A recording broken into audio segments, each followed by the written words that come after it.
Thank you very much. Thank you very much for joining us. I'm Dr. Elisa Fuentes Montemayor.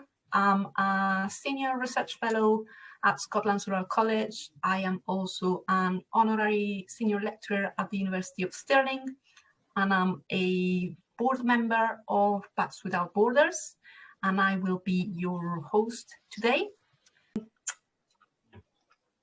Just for those of you who are new to our webinars, in case you haven't come across these organizations, Bats Without Borders is a small NGO working across Southern Africa.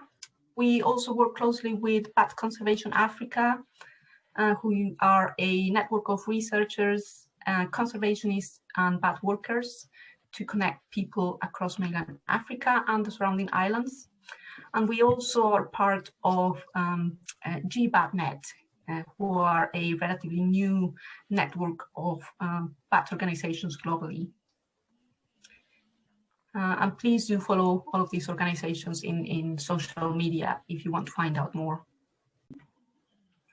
I would like to introduce and thank our two speakers of today. We have a double act today. I'm delighted to welcome Dr. Liliana Dávalos and Dr. Laurel Yohe, who will be our speakers for today. We will first have Dr. Dávalos, who received her Ph.D. in 2004 from Columbia University, focusing on ecology, evolution, and environmental biology. Her areas of expertise include comparative genomics, phylogenetics, biodiversity science, and conservation biology. Dr. Dávalos joined the Department of Ecology and Evolution at Stony Brook University as an assistant professor in 2008. And she was then promoted to associate professor in 2014 and then to full professor in 2018. Dr. Dávalos is a 2012 National Academy of Sciences Education Fellow in the Life Sciences, a 2013 Kavli Frontiers of Science Fellow for Outstanding Early Career, and she has also advised the United Nations Office on Drug and Crime. We will also have Dr. Yohe, who is interested in the interface of morphological and genetic evolution, focusing mostly on sensory systems and smell in bats. After completing a Fulbright fellowship in Vietnam for bird conservation research, she expanded her interest to include molecular evolution when she obtained her PhD from Stony Brook University. She has been an NSF Postdoctoral Fellow at Yale University for the past several years and will be launching her own lab at UNC Charlotte in August later this year as an assistant professor, which sounds very exciting. So over to both of our speakers. I think we will have Liliana going first, and then we will hear from Laura as well. Right. Over to you, and thanks very much for coming. All right. Thank you, Elisa. Thank you very much. So let me share my screen and project. All right, so after that wonderful introduction, all I'll say is that you can follow us on Twitter to stay up to date with the latest research that we're doing in our labs, both Laurel and myself. And I want to give a shout out. A lot of the research that you're going to see today has been done in the framework of a joint project that is shown in this logo. And it's a project about sensory systems, and lots of people have worked in the project, and we couldn't have had any insights without working together with a wonderful team that included Stephen Rossiter, Ronnie Hall, Greg Mutumi, Kalina Davis, Alexis Sadier, Betsy Dumont, and Karen Sears, who took the picture, and so she's not shown in the picture. Today, however, we're going to be focusing on work that has been developed jointly and in the field between Dr. Laurel Yohe and myself, and it started early on. But the rationale for undertaking this presentation and for undertaking this work is very clear. So over the last couple of decades, so I picked 1989 to 2020, bat research. This is just searching all of Google Scholar, searching for citations to Chiroptera. And you can see that there's a giant increase in bat research from 10,000 records to more than 60,000. And I anticipate that if we put 2020, 2021, it's going to be even bigger, right? So bat research has just kind of exploded all around the world and is happening, and some of it is kind of a crisis field. So we've got some recent examples just to go over. So this paper came out about 2 weeks ago in Cell, which is a journal that is normally not devoted to organismal research. However, it's become very relevant. So Joe and several other labs together sampled bats in Chihuahua. And one of the things that they did is they swabbed the bats. They didn't take the whole specimen, but in the swabs, they also did some cytochrome oxidase sequencing to identify the bats. So there was some way to voucher the individual bats. And of course, it's this crisis, right? So they were detecting swabbing the bats, identifying their species, and not taking them as specimens. Nevertheless, they were getting a lot of information from them about both the identity, the species identity, and also in some cases, for a proportion of bats, they found some coronaviruses in them. There's other types of research that require taking specimens. So in this research by Gutierrez Guerrero in Mexico, what they did is they actually took whole specimens and then dissected tissues from the specimens and sequenced the messenger RNA from those tissues. And in sequencing that messenger RNA, they were able to put sequences from many, many different species together. So here's shown some diversity of bats from the Americas that include the vampire bat, Desmodus rotundus, and then a series of other bats that are primarily frugivorous and nectarivorous. And then they're finding all this molecular evolution. And to give a final example that we're going to build on much later, Dr. Laurel Yohe has been researching what is the inside of noses, what is the nasal anatomy of the bats, and what does that have to do with some of the genetics of the bats. And in this case, we're using collections that are already existing. So for visualizing this, we're using techniques for visualizing what's inside of them, such that we are in a, we are using a resource that's already existing that people may already have in a drawer, or they may already have mostly in ethanol. It's already available in collections around the world, and it becomes a resource for using techniques of today. And we're going to touch on these types of research right now. Now, the trouble is that with the last two examples that I gave you, there's destructive bat sampling. A specimen of a bat is collected, but destructive bat sampling has costs. What are these costs? Well, there's a cost to the bat, obviously, because we are taking the individual, we're taking the individual from the population. There's a cost to researchers who have to invest time and effort in getting to the field and doing. And yet, it's absolutely urgent for different lines of research, including in crisis disciplines, like conservation biology is a crisis discipline, and it can become urgent to sample bats. It is also indispensable in aspects like virology or for even understanding the basic biology. Yet we have this cost. What are these costs? Well, the most important costs, I think, and this audience probably already recognizes that the cost is to the bats. Bats are unique. They live longer than expected by their body size. So this is a very familiar plot to us at BAT1K, right? So in BAT1K, we have been talking about this for a while. What is so special about bats? We've got these flighted mammals, which are really bats, right?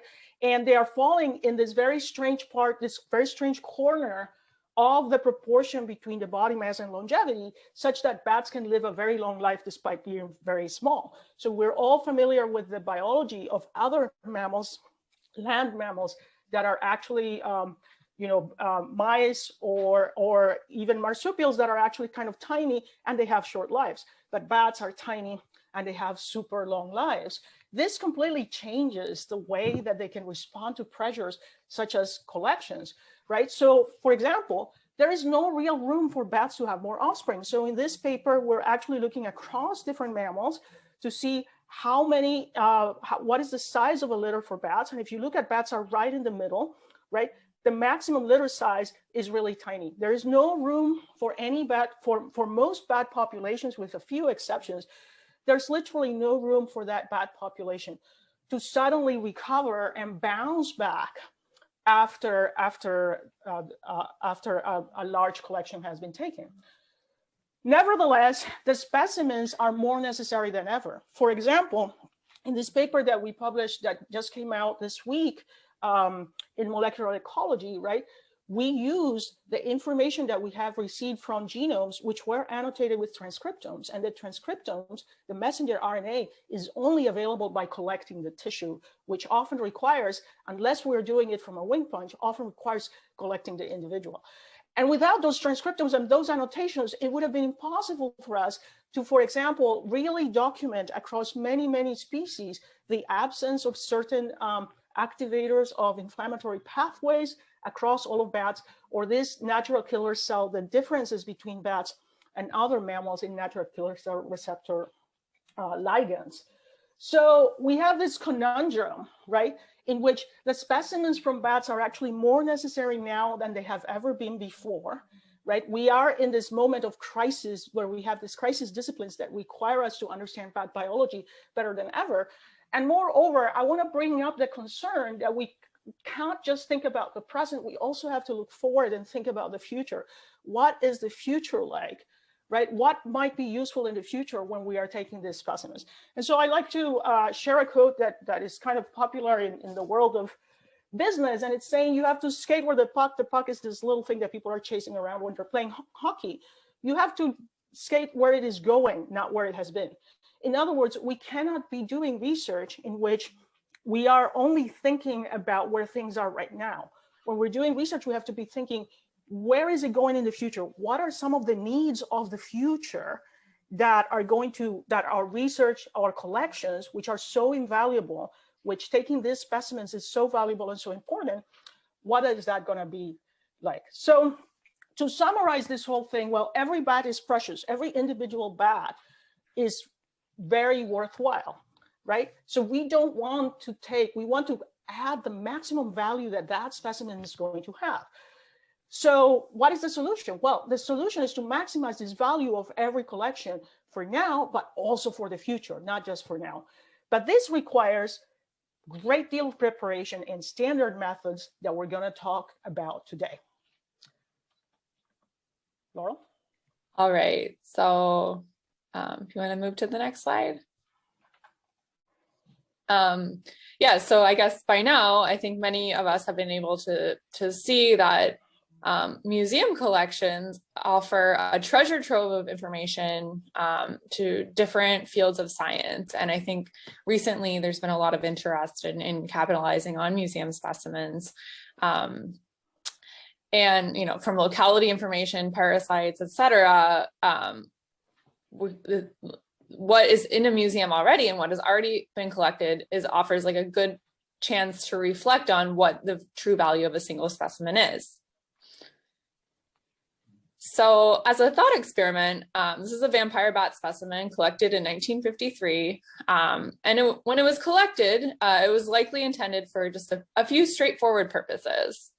So for example, the skeletal anatomy or the scoring of morphological characters for systematics, documentation of the locality, which can now even be expanded now to some very powerful GIS modeling, and the parasites, the parasite load, ectoparasites that might be within the fur or internally, stomach contents for dietary information, and then even maybe some ethanol preserved tissues for some molecular analyses.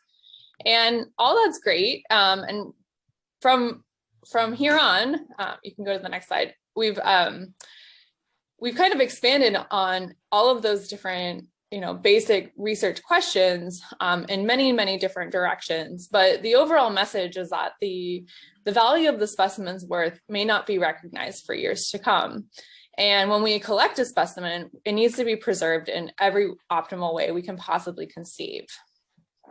All right, so just to sort of set the stage for a few of the different directions we're going to go today, I'm going to share how both new methods can inform new directions and new ways to preserve specimens. So a lot of different omics techniques are kind of the hot new thing right now. And how can we ensure that museum specimens are both ready for this? And how can we also optimally collect for projects beyond what we are currently interested? So instead of just collecting a liver sample and discarding the rest of the specimen, how can we optimize all of the tissues that we could be collecting for? Second, how do new methods can be used on old specimens? So this is really enlightening the new disciplines in comparative embryology, comparative morphology. Traditional CT scanning has been really useful, but now there's a lot more very simple imaging techniques that can be expanded upon a new wealth of information. And then finally, how are specimens and collections, how can they be used as emergency resources, such as our current pandemic situation, and when museums can sort of serve as a call to arms. And so a major part of the research of Dr. Dávalos and I is we investigate morphological and molecular basis of different sensory systems in bats, and particularly the sense of smell is a major focus of the two labs. And so I just wanted to, I'll go into a bit deeper background of the research in a bit, but I just want to open with first collecting the specimens and the optimizing for some of these omics techniques. And reflecting on a lot of the papers between Dr. Dávalos and I, we have learned a lot in the collection of these resources, but also planning for the future. And so at this point, I think Dr. Dávalos will take over. Right. And so this is where I'm going to kind of highlight the preparation, and of course, people, other resources that we've worked with in Colombia, especially with Instituto von Humboldt, and with Danny Rojas, who has his own lab based out of Cali, Colombia, who has common expeditions with us. And this is what it looked like when we were in the field, because one of our goals was to actually have this capacity building where we were in, collecting everything that we could conceivably think, and we were also attempting to sequence in the field at the same time. So we were trying different techniques in the context of being in the Andes, but that also means that there's a great deal of preparation that comes before. So we do not, in this case, even though there was a lot of preparation on the Colombian side of the expedition as well, we do not travel light. And one of the reasons we do not travel light is that we're traveling with a liquid nitrogen dry shipper. And the purpose of the shipper is to enable us to collect these omics tissues and maintain them very cold. So usually it involves getting the liquid nitrogen from someplace where liquid nitrogen is available. Usually it's a big city, and then transporting it all the way to the field, whichever way we can, so that we can keep our tissues cold. And if it has to be replenished, then it has to be replenished. We need to get back to wherever it is that the liquid nitrogen is available, which is usually far away from where the diversity of the bats. It also means that when we're in the field, we already have to come prepared. So if we're taking a single individual bat and we are breaking down every single tissue that we could possibly think we would use later, for example, for RNA analysis, then every one of those vials has to be separate and labeled and ready for the bats. This requires a lot of preparation, and it means that it also slows down the process. It means that we cannot have these large collections that used to exist, for example, decades ago, and in which we actually have to go step by step into the preparation of the specimen. And this is what it looks like in like experimental site in Costa Rica, La Selva, which is of course very well prepared, and it's got this really nice benches. But in other cases, like for example, in Peru, we didn't have these luxuries anymore. This was this kind of luxurious setup that is present in a place like La Selva was not present, and instead we had to create our own workspace and our own field conditions. Despite this field conditions, be able to work in this very rigorous dissections, very careful dissections. Now, this is an idea. We weren't the only ones to have that idea. This is fascinating to us because I think that lots of us that are working in bat research are realizing of the great value that these collections have. So right around the same time that we were putting together this paper, then Aaron Irving and a bunch of other researchers based out of Asia were actually doing the exact same thing. They were optimizing the protocols for sample collection and for cell isolation, in this case for frugivorous bats, which are theropodid bats in Asia. So this is an idea whose time has come. The idea that each individual bat is so worthwhile that we need to kind of do everything we can to, when we sample them, take as much value out of them. So our protocol is available online in this Journal of Visualized Experiments. Now, a lot of libraries don't subscribe to this journal. So please feel free. We can make it available. If you just text us, we can make it directly available so that you have access to the paper and the video. This is a summary picture of the dissection protocol that we came up with that was directed especially at omics, at a variety of omics. So I'm going to go really quickly because there's a lot more presentation to go over the steps. So in the initial steps, we would have two people undertaking this part of the collection, and we would separate the bat into the cranial and the postcranial.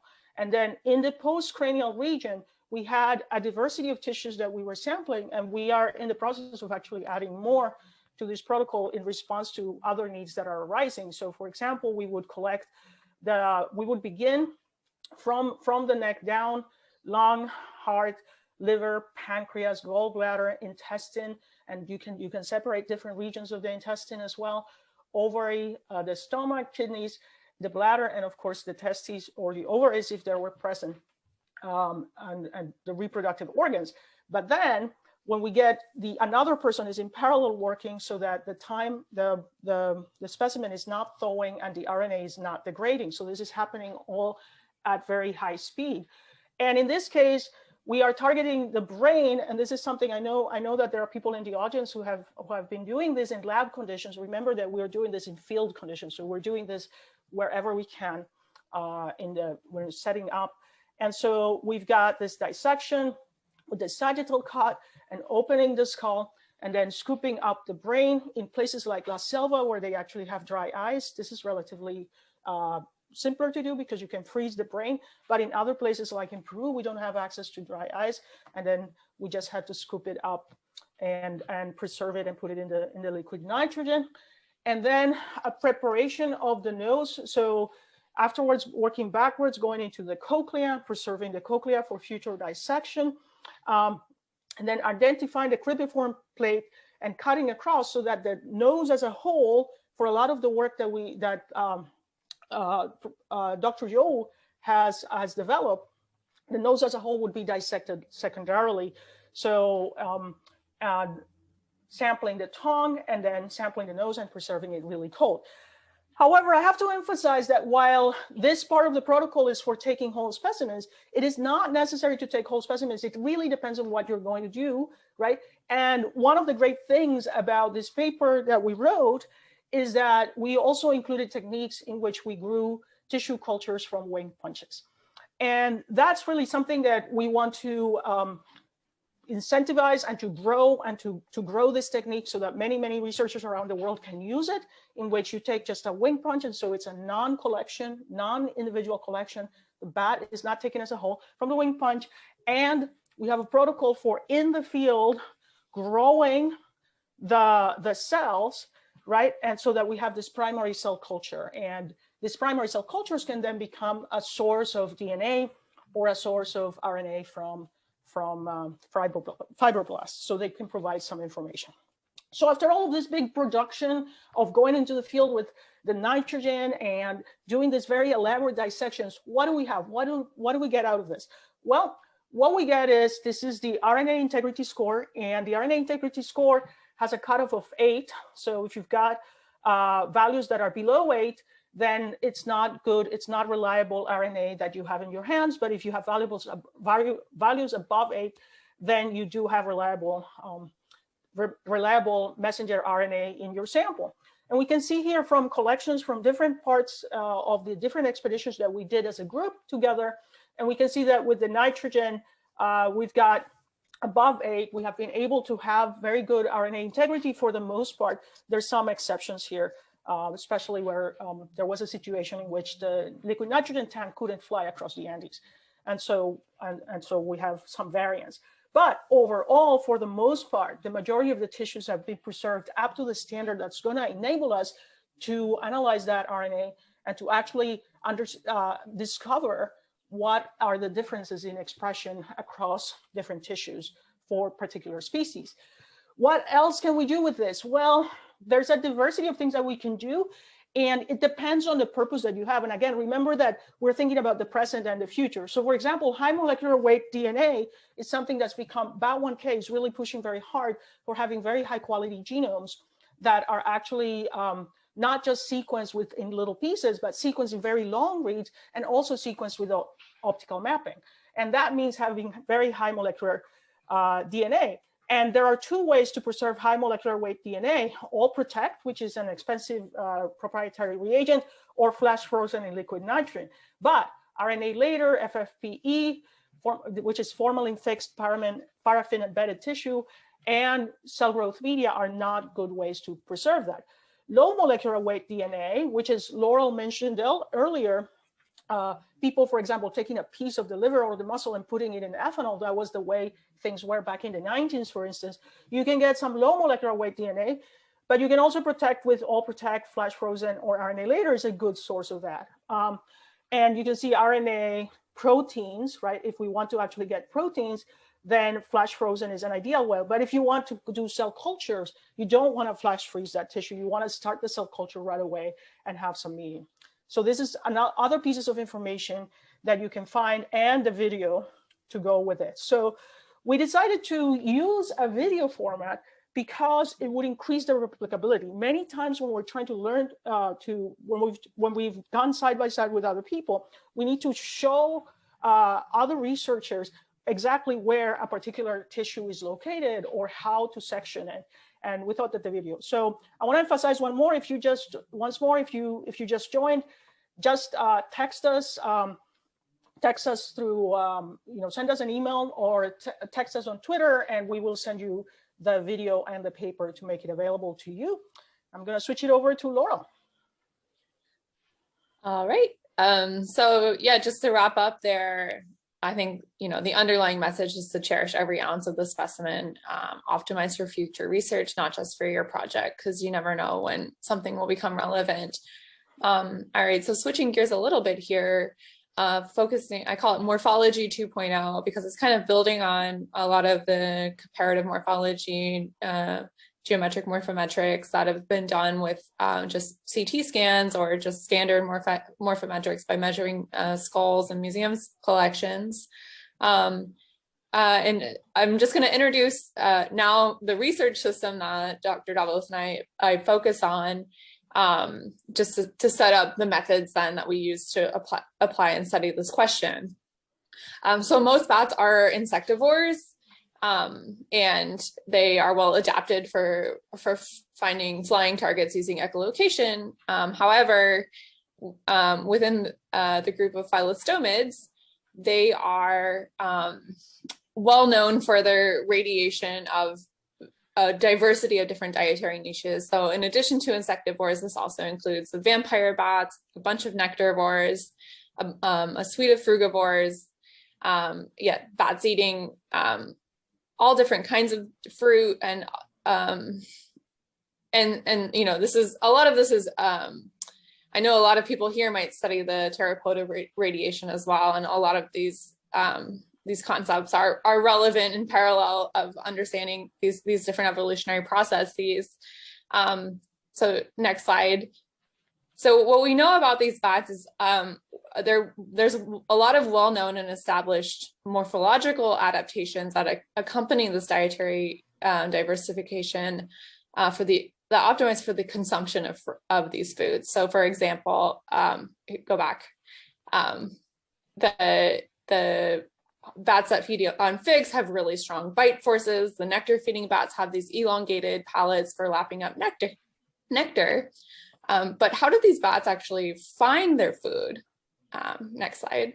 And so echolocation is a very useful sense for moving targets, but it's a little less useful for detecting a stagnant fruit that is hiding under a leaf.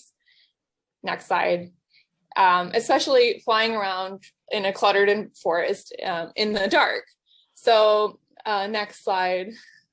We know that these bats are actually primarily using their sense of smell and olfaction to search and explore the environment. And once they find their target, whether it's a fruit or a flower, then they supplement with echolocation to hone in and approach the food resource, and then will carry it off. So we know that they're using olfaction behaviorally. Next slide.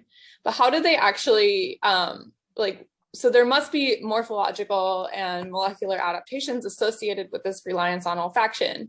And in order to study the morphological basis of this, we have to look inside the bat heads of where the odors get deposited, and that's on this main olfactory epithelium here. So these bones that kind of stick out from the very anterior portion of the skull, they're coated with epithelial tissue that are loaded with olfactory neurons that then, will converge and send the signal onto the brain. But the issue with studying these is that they're very delicate bones, and they are they're also very intricately shaped. And so a lot of times in just a skull specimen, they don't get preserved well. And it also, just looking at the skull, it's very difficult to assess the actual boundaries of the epithelial tissue, in conjunction with other types of tissues like respiratory. So I wanted to come up with a way to study this. And what I'm going to explain is a little bit about this technique called DICE CT scanning. So on the left here is a normal CT scan. And if you were just to put a specimen in the CT scanner, what you would get reflected back to you, for example, in this alligator head, is just the bony tissue alone. However, if you soak the specimen for, depending on the size, up to a couple of weeks in a very simple solution of potassium iodide, you get the iodine will diffuse into the tissues and bind to the different tissues at different contrasts. And then when you scan it, it will give beautiful resolution of all the different tissue types. So you can see that, you can see the muscle here, you can see the brain. And so now we have a new source of a completely new wealth of information that already existed in the specimen. We just hadn't been able to access it in this way until now. So I wanted to see if we could actually visualize these bones in this tissue in the bats. And you can see very clearly in the next slide that highlighted in these different colors here are these different bones and the coated epithelial tissue. So we get beautiful resolution. The structures get retained. There's no need to dissect them. There's no need to destructively sample. I also forgot to mention that this technique is reversible. So it doesn't, you diffuse the iodine in and then it can be diffused back out. So there's minimum destruction of the actual specimen. And you get beautiful resolution of very fine morphological data, almost to the level of histology. So what we did here in this study is we quantified using different segmentation techniques, where of these in bats there are 5 different olfactory related turbinals or bones that contain this tissue. We were able to segment these out and reconstruct them in 3 dimensions. So we get 3D volumes of each of these different bones. And then we can sort of ask questions related to different diets. So the result of this segmentation, if you go to the next slide, is actually, amazing resolution. You can see right there are the 5 little bones completely intact. We get very detailed understanding of how they're oriented in space and how they're oriented with each other. In addition to, you can get a lot of quantitative data such as surface area. And so what we tested here, sorry, it's a little cut off, but we're basically asking a simple question of whether or not the olfactory epithelial surface area could be predicted by whether you were an animal feeding or plant visiting bat, with the expectation that plant visiting bats would have expanded olfactory epithelium. And if you just go to the next slide, I'll just present some of the initial results of this. There's a lot of different components to this paper. We coupled it with a lot of molecular data as well, but if you just go to the next slide here, we do see that after controlling for lots of different variables, including body size, including phylogeny, and actually including molecular rates, we do see that plant visiting bats have indeed a larger surface area relative to animal feeding bats. So it is possible then through minimal invasion, it is possible then to get a wealth of information to test really interesting ecological questions with specimens that already exist on the shelves. But one thing that has recently come to light that I've been taking advantage of is that this idea of what all does a museum specimen have to offer. And a key idea here is that one specimen doesn't necessarily represent just a single specimen. Indeed, female specimens can actually be two specimens. So it is possible through minimal invasion and a small incision of a female specimen that an embryo can be discovered within a specimen that has been sitting on a shelf for decades. And so if you just go to the next slide, I have to, so what you can, so as Dr. Dávalos had pointed out earlier, you know, it's very invasive to sample bats in general, let alone a mother, let alone one that might be pregnant. And so having the cost of taking an embryo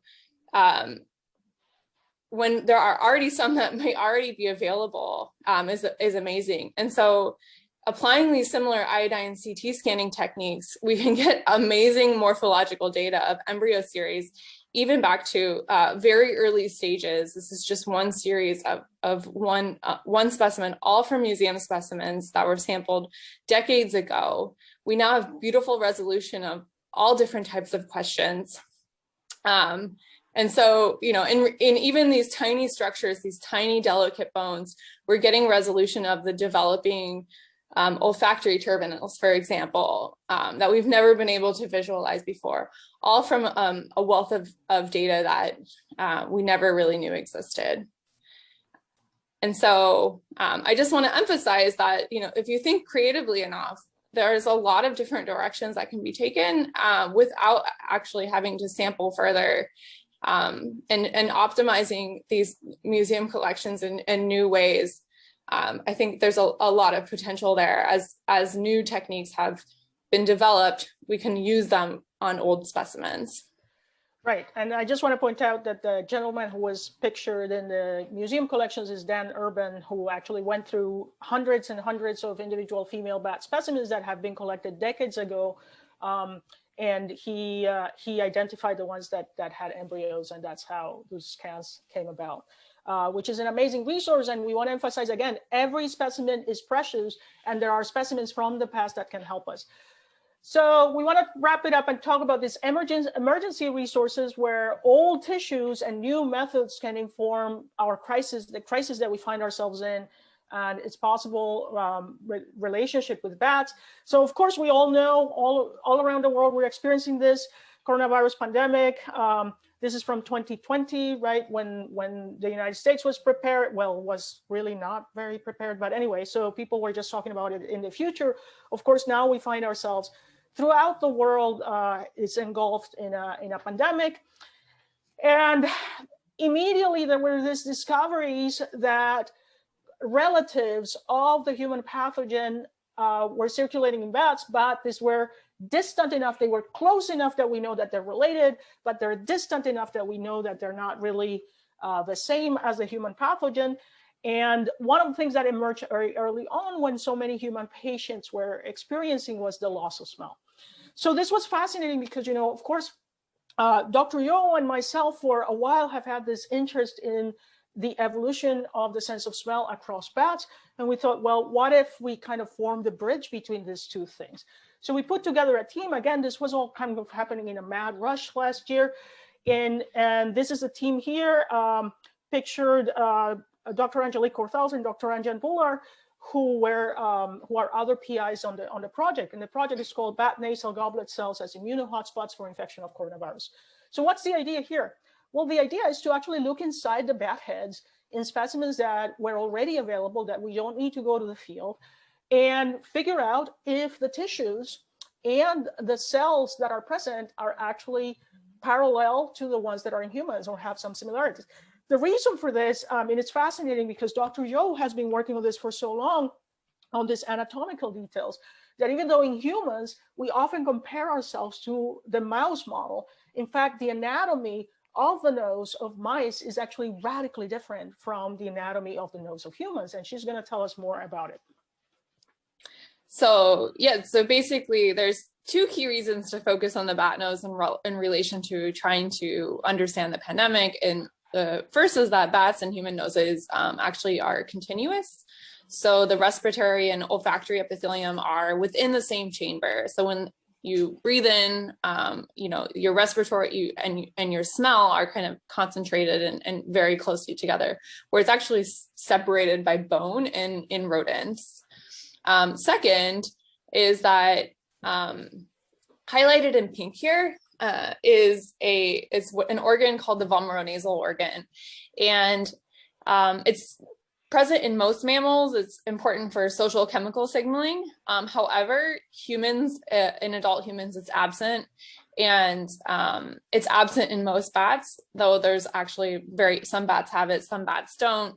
So it makes for this really interesting comparison about what the role of the Vomeronasal organ might be. And so the project is focused on these kind of largely underappreciated cells called goblet cells, and they've been just largely attributed to producing mucus. And but you know, as the recent efforts have focused on where the SARS-CoV-2 is entering into the cells, it's this kind of the ground zero is these goblet cells, as they express lots of the ACE2 receptor. And goblet cells are also important for producing many important immuno-antiviral related proteins. So we are trying to understand if there's something special about goblet cells in bats relative to human or rodent noses that prevent infection or immune response in the presence of these different viruses. So why are bats not getting the virus or remaining asymptomatic despite, you know, having a lot of similar anatomy? And so we're turning to these scans, which we never in a million years would have predicted in searching out, where we were originally just rooted in ecological and evolutionary questions. We actually can see in the scans the tissue where goblet cells are distributed. So all of a sudden we have this amazing 3D resolution of understanding the kind of morphospace that goblet cells are distributed throughout the bat nose, and how this can have implications for where viruses might be deposited via airflow streams, et cetera. So we're capitalizing on this diversity of different scans. If you go to the next slide, we're combining these DICT methods with a variety of different other techniques, including histology and sort of matching it up with the scans, and a whole suite of other molecular data. But a major limitation from our original data was that we didn't have, all of our data were from bats that were neotropical. We didn't have access at the time, especially given a pandemic, we can't just go out and sample. We didn't have access to any of the horseshoe bats that were the supposed reservoirs for the beta coronaviruses. We wanted to include these in our samples. So the museums, especially I have to thank the American Museum of Natural History in New York here, they kind of had a call to arms and followed through on many very urgent requests. But what was amazing in the horseshoe bat samples that they had given us was that they were very old. So this specimen, for example, that I'm going to show you in a second, is over 100 years old. And I wasn't sure how any of these modern techniques were going to be relevant to these old specimens, but you know, when you don't know, you just try. So I'm going to show you this ICT scan of this Rhinolophus specimen, and what you can see here, it's kind of going in sagittal view across You can see the brain. There's the tongue at the bottom there.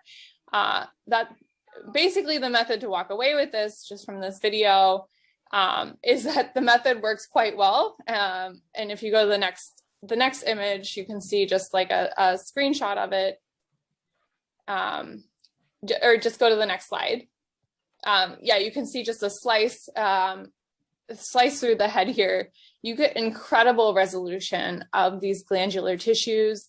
You can even see individual skin cells here that you can see are innervated. So despite that the specimen is old and what people might have thought might have been kind of useless, we're getting extraordinary morphological data from this.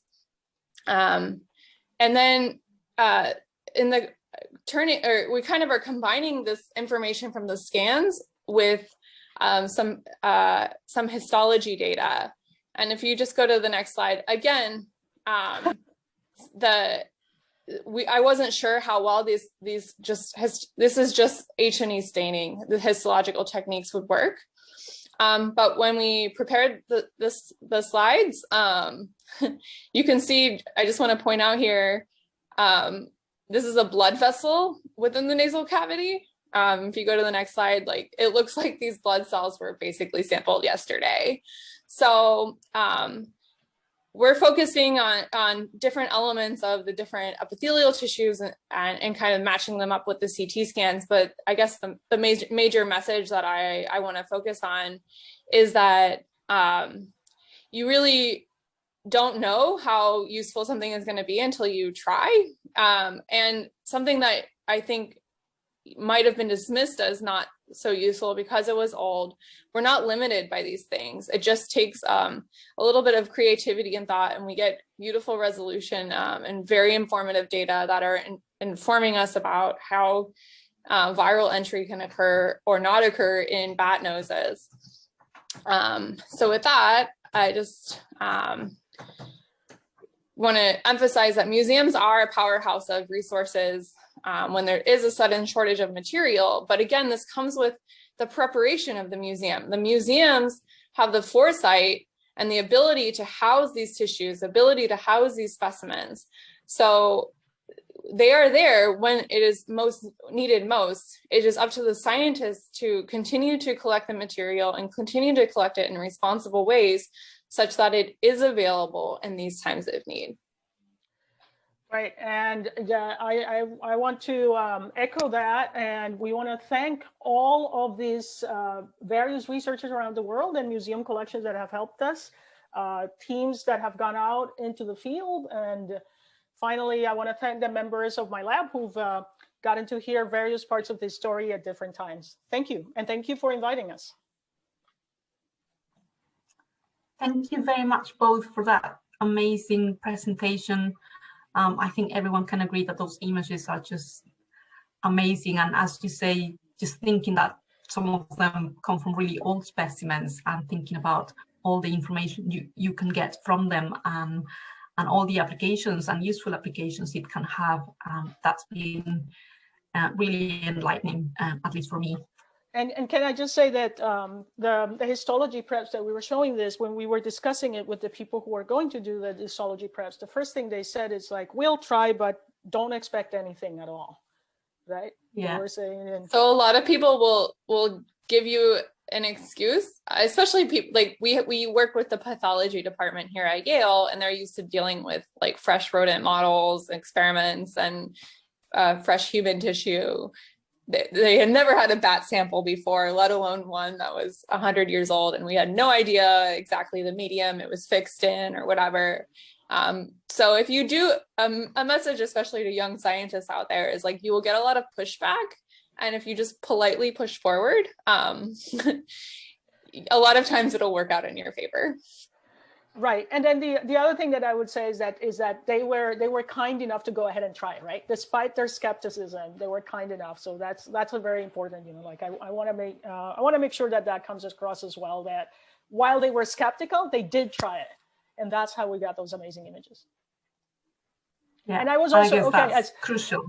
As Dr. Yohe's former dissertation advisor, I have to say that I was also skeptical about spending weeks and weeks trying to stain the diffusible, trying to stain the specimens that were old. I was rather skeptical about the whole thing, but Dr. Yohe politely pushed back such that she has developed a whole line of research in that respect. So.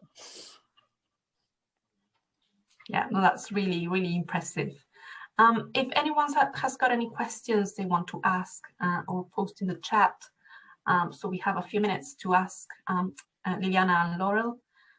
While people think of, sorry, there's one question just coming up, asking, is there a way to optimize the use of all the thousands of carcasses available from wind farms?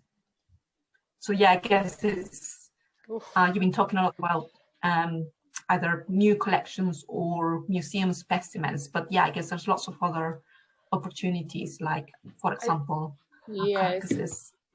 I want to just comment, like, right now there is an effort of, there's kind of a mini consortium that is formed called Museums and Emerging Pathogens Throughout the Americas. The focus has mostly been scientists throughout North and South America, but we would love to expand. And I think one of the major things that has happened in these discussions that we have about every other week is that there are plenty of resources to build upon already. There's, there are people who are collecting these museum carcasses from the wind farms, for example. There are people who are going out in animal control and working closely with the small mammal populations, but not necessarily working with museums to remove those specimens and then deposit them safely into a museum where they can be referenced further. So I think making sure that any of those carcasses that are collected get accessioned somewhere and that they are documented is definitely a very important thing to, I think, for all different fields, whether it's commercial or academic or biomedical, to sort of work together to create these resources so that they don't get wasted and are available. I do agree, though, that 1,000, that would be very hard to, that is very hard to rapidly try to take advantage of. Right. And one thing to note there is that when we were thinking about the histology of the 100-year-old specimen, we were reflecting on how the technology that they use, the formalin fixing followed by the ethanol preservation of the specimens 100 years ago, was the cutting edge technology of their time, in which they would then subsequently do histology, right? So once more, for example, if there are these carcasses available, and if you can come to the kind of agreements that Dr. Yohe outlined with collections, depending on the age of the carcasses, you might want to consider depositing them, documenting them, and using the standard techniques that are 100 years old to maintain them so that they can become a resource for the future, just like we showed. So here's a question. Did you arrive at any conclusions regarding 100-year-old horseshoe bat scans? Did you use DICE-CT? Yes to DICE-CT. Yeah, so the last video that was shown was actually the 100-year-old horseshoe bat specimen of the DICE-CT, and this specimen is this is the one that is 100 years old. You can see, like, there's the cochleas there, there's the brain, you can see all the neurons in the teeth. But a major thing that we initially discovered is we had a suite of different rhinolophid species, and the first major impression was that rhinolophids are extremely diverse morphologically, especially internally. I was not expecting that. I was kind of expecting just body size to be the major variant across the different species, but their nasal chambers are very, very different from one another. Another thing that we've recently found and are kind of working together with the histology data to quantify is that the goblet cells of the rhinolophids tend to be much fewer and far between relative to the neotropical bats. And so whether that has something to do with the vomeronasal organs, or whether or not that has something to do with the actual shape of the nasal chambers is still unclear, but those are kind of the initial findings that we have from some of this data. Right. That's great. There's also a comment from Rna on the chat saying, terrific talk. Thank you very much, both. We are the researchers who study Carolia brains and using IHD and, sorry, that just moved from my screen, electrophysiology. We are very interested in comparing brain tissue from our Carolia to brain tissue from insectivores, if anyone refuses animals and is interested in sharing. So I guess you can follow up that conversation in the chat if you want.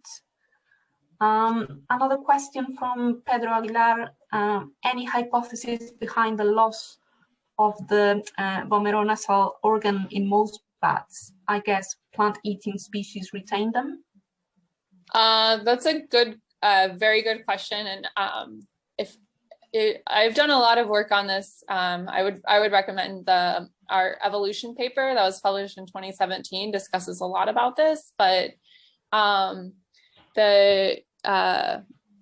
there's not really a clear understanding as to who has it or why the distribution of the loss and retention has occurred.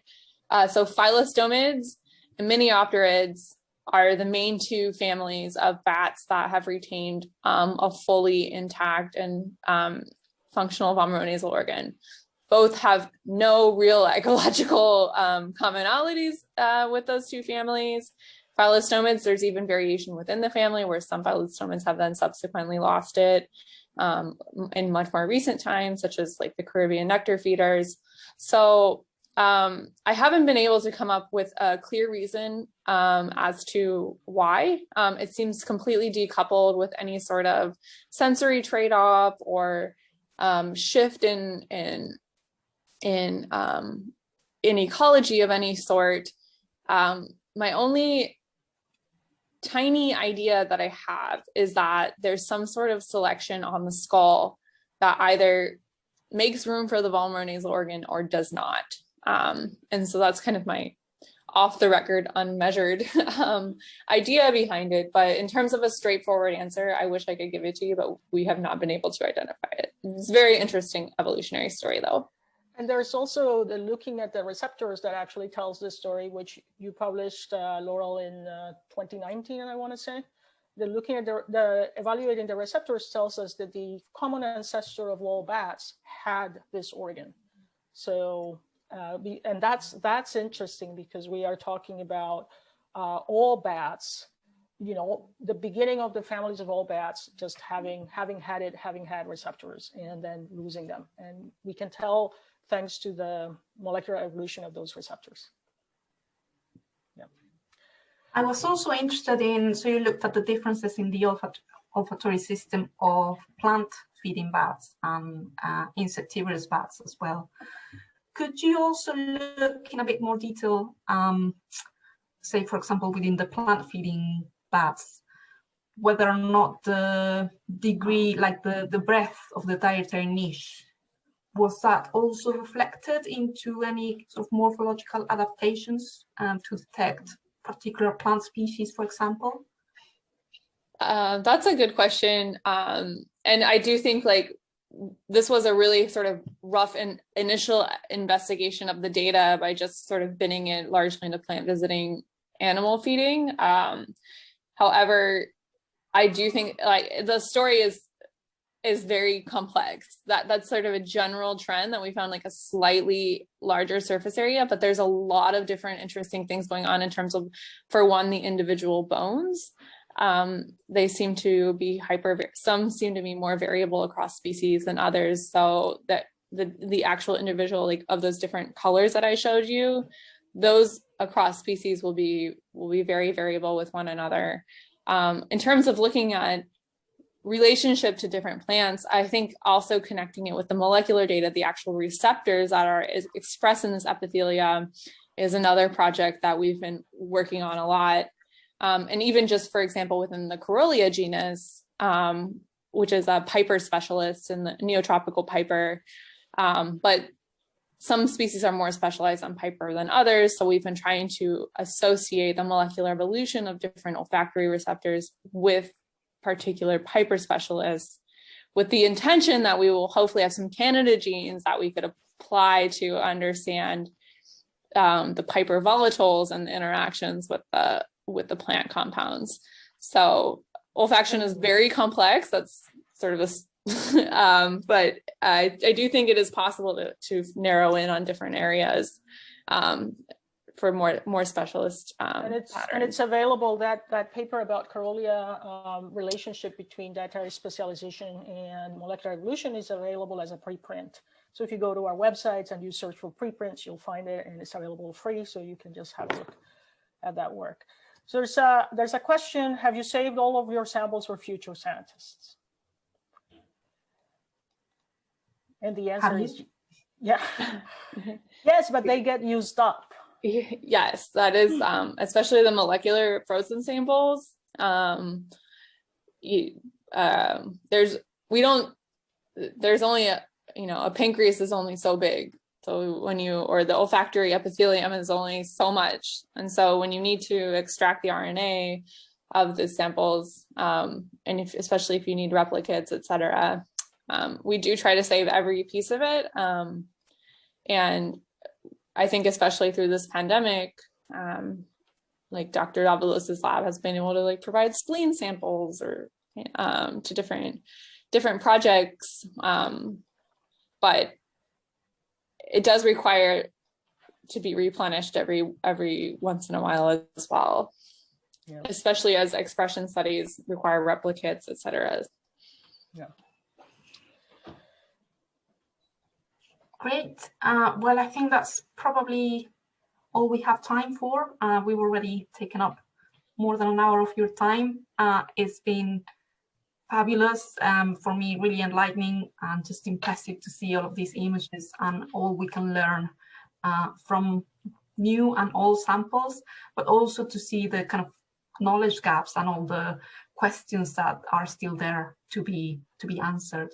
So I'm sure you'll be busy with more exciting research for years and years to come, and we'll be very excited to keep track of that. And yeah, just follow your story and learn more from your research. Right. So with that, I'd just like to thank you again for your fabulous presentations, and to remind everyone that this will be available in YouTube soon. Yeah, thanks everyone, and have a great rest of the day, and join us for our upcoming webinars later in the year. Thank you for inviting us. Yes, thanks for the invitation, everyone. Bye, everybody. Thanks.